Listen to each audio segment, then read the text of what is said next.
Okay,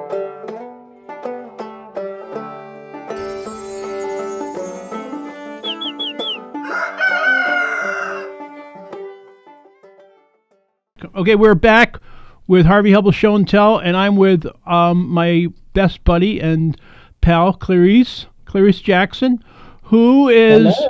you. And you have a big surprise for us. You have a big something happening now. What's happening? Yes, I do. After coming up with the vision that I attribute to God Himself, I am the proud trademark owner of Black Literacy Matters, and I have, with the help of this gracious film director, three-time Emmy-winning film director, is that right? I'm in the big leagues Mentioned now. before. So, yeah. So we are hosting the inaugural Black Literacy Matters Conference in the Midwest and bringing all of the language and literacy experts and specialists and the who's who to Omaha, Nebraska, April 10th through 12th at the College of St. Mary. I'm excited. And that also includes a screening of yours truly's documentary, Hopeville, that night, the first night from 6 to 8 p.m. And we are already hearing lots of buzz around Nebraska. We've had the Department of Education reach out to me, trying to find me um, ferociously so that they could bring people there. So it's exciting. It's going to be an exciting time, and I'm so thrilled that you will be with us, Harvey. I'm ecstatic. We've been talking about doing this kind of fun stuff for a while, and this is opening night, so I'm honored to be there with you. So tell us more about the is it a conference? Is it a symposium? What's going to happen? Okay, I know we're opening night. I'm happy about opening night. We see the movie. What happens else?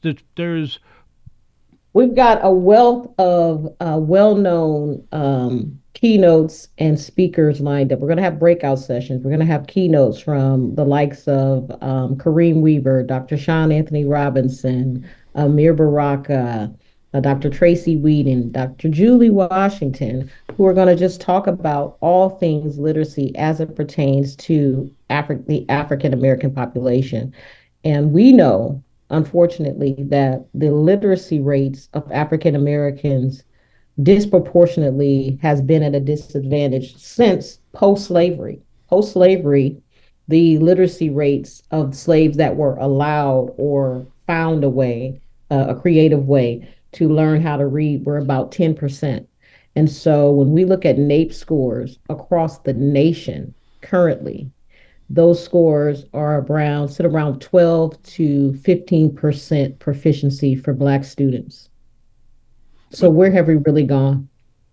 And so for me, the theme of our literacy, this Black Literacy Conference is transforming the narrative that Black literacy matters. And it is our job to address this civil, human, and social justice crisis. It's a crisis, and it's existed for a very long time.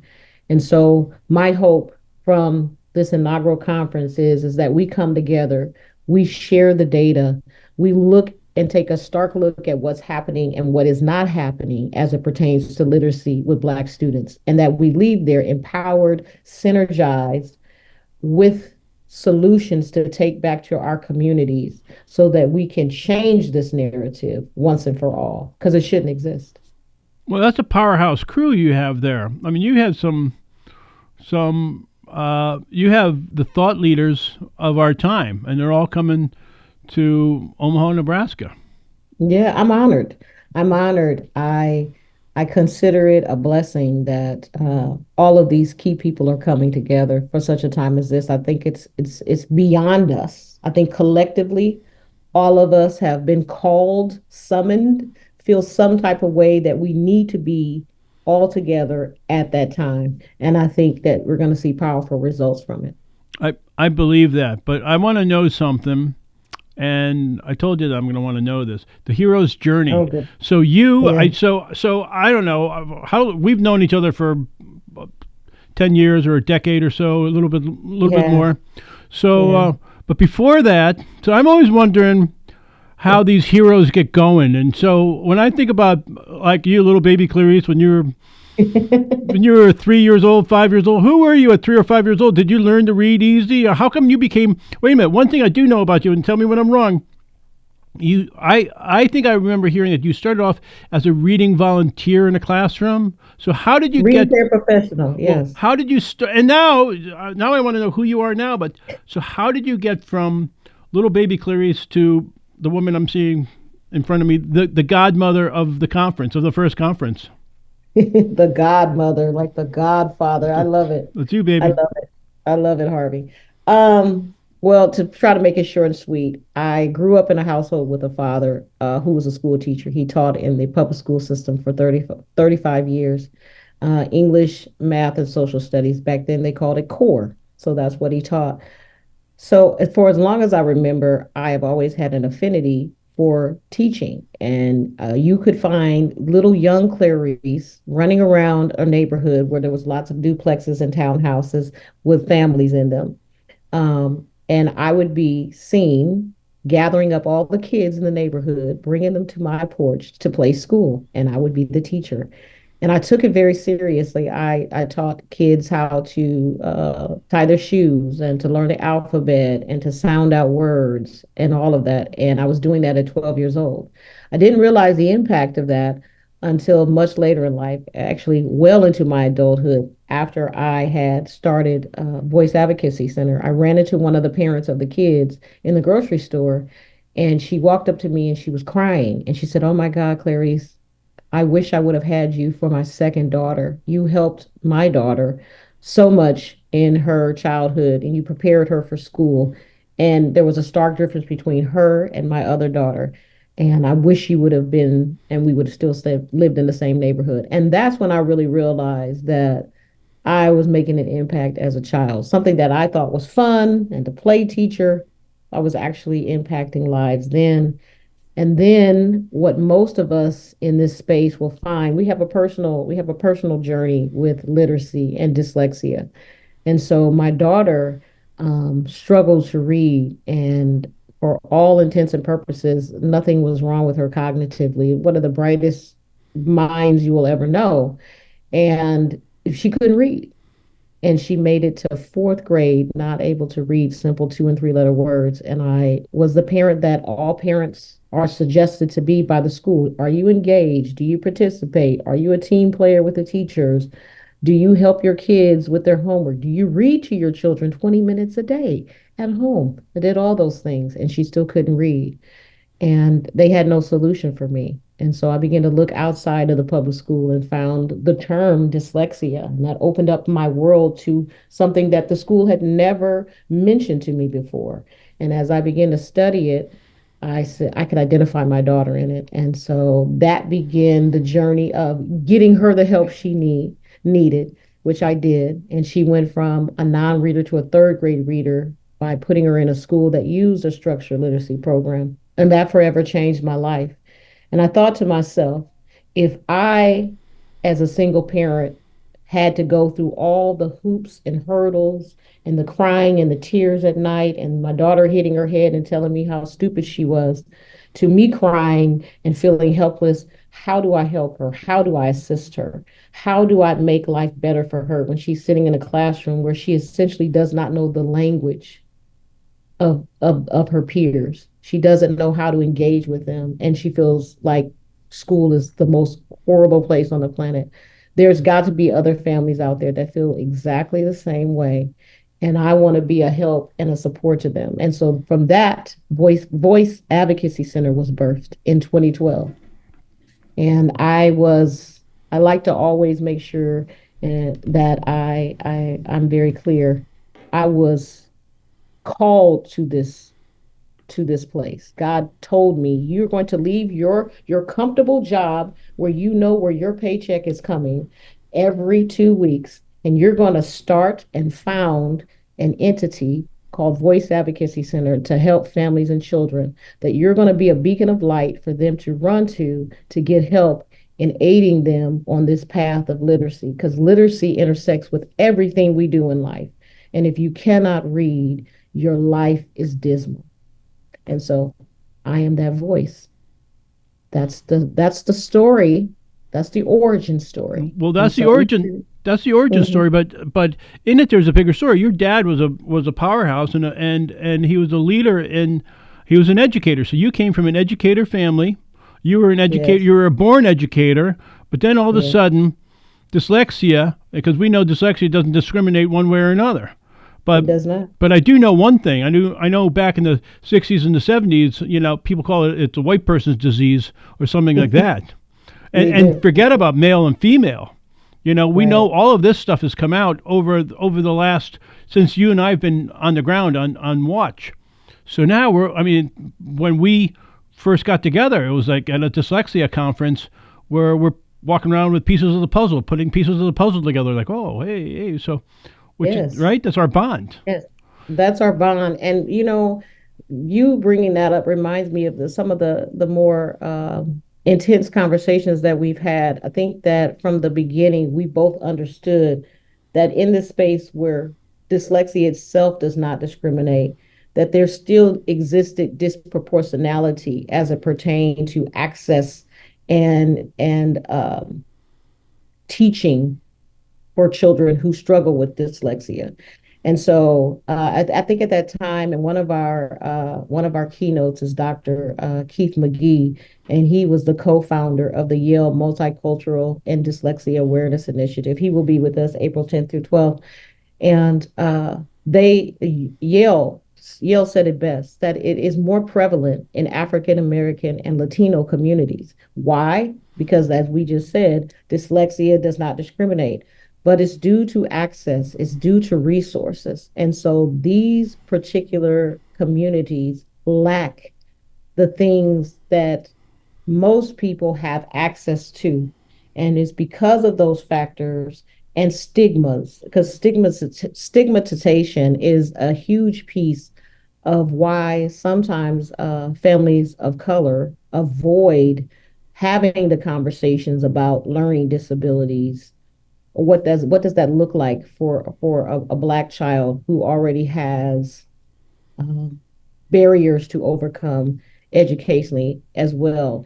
And for a Black parent, sometimes adding another layer of stigma just doesn't seem to be the best thing to do.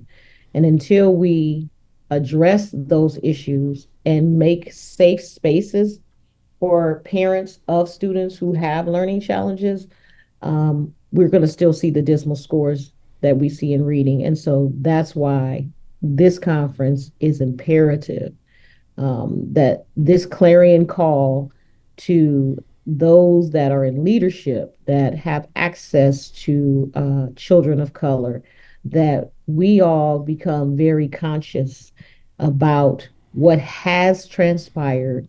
Take a look at it. It's important. But more importantly, where do we go from here and how do we impact change at the greatest trajectory and speed possible to eradicate this civil, human, and social justice crisis?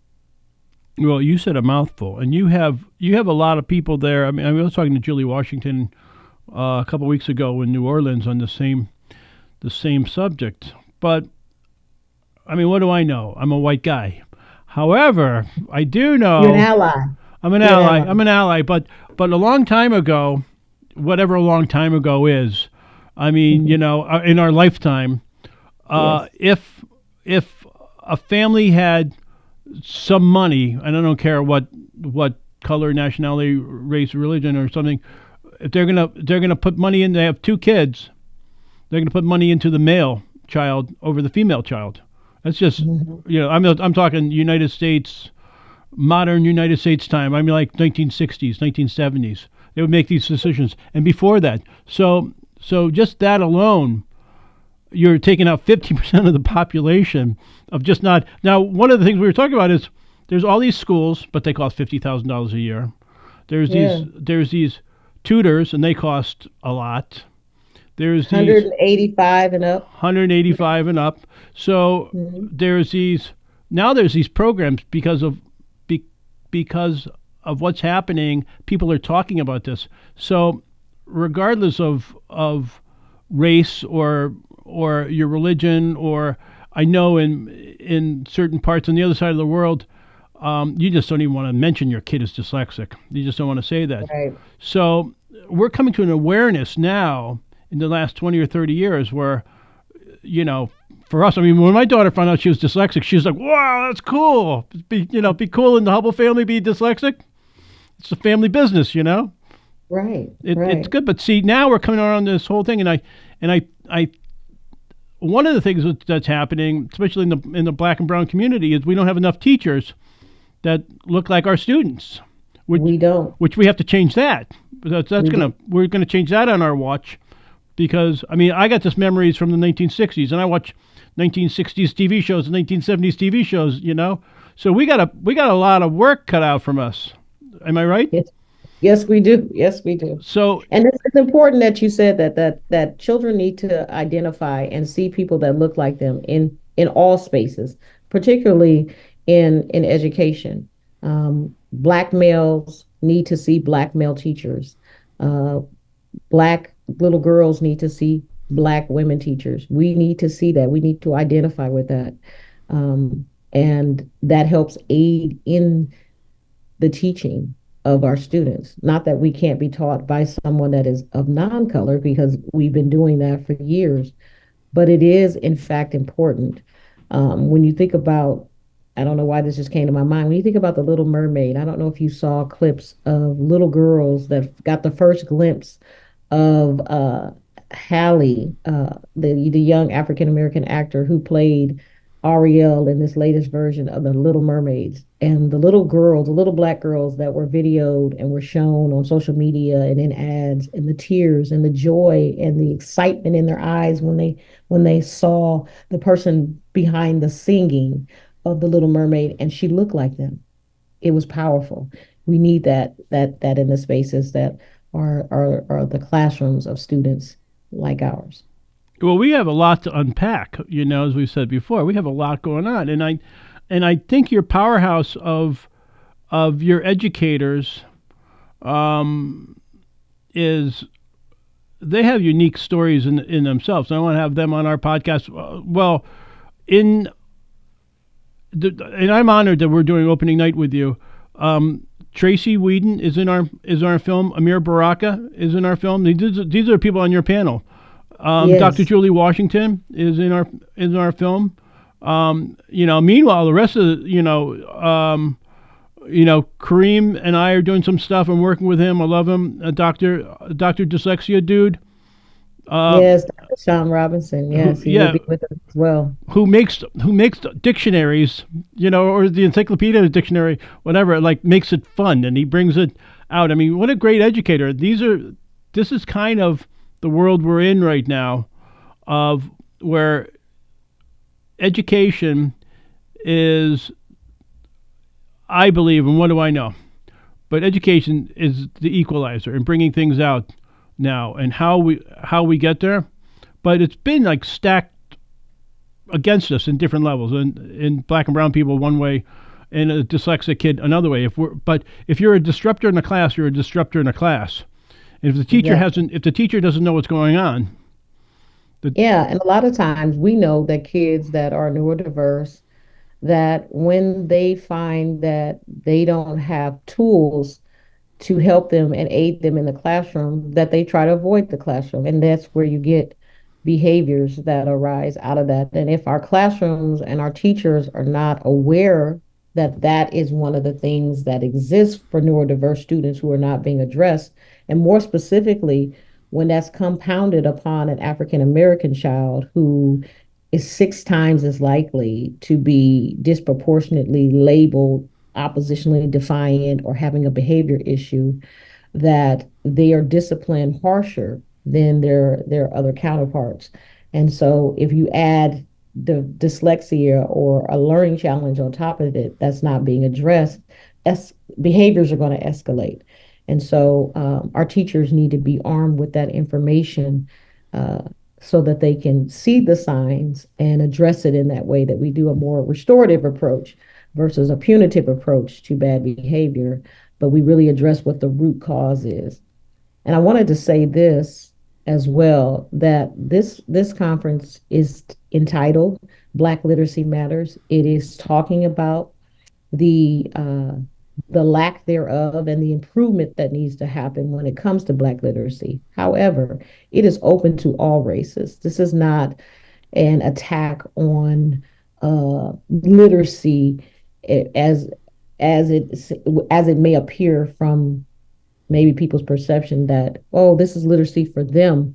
And so we as other races are not included. It is not that. We know that for anything to happen powerful, like what's going to happen at this conference, that we need allies. We need all races. We need all people. But we can all work together and say and acknowledge that this particular area, it is not working right. And we need to do better and we need to address that. And so this conference is for all people. I want as many people, I don't care what color you are, to come and join us and work with us to improve literacy for the lives of Black children and all children. But we're in a crisis when it comes to Black people, Black children and literacy. And so we're highlighting that it matters and that we need to address it.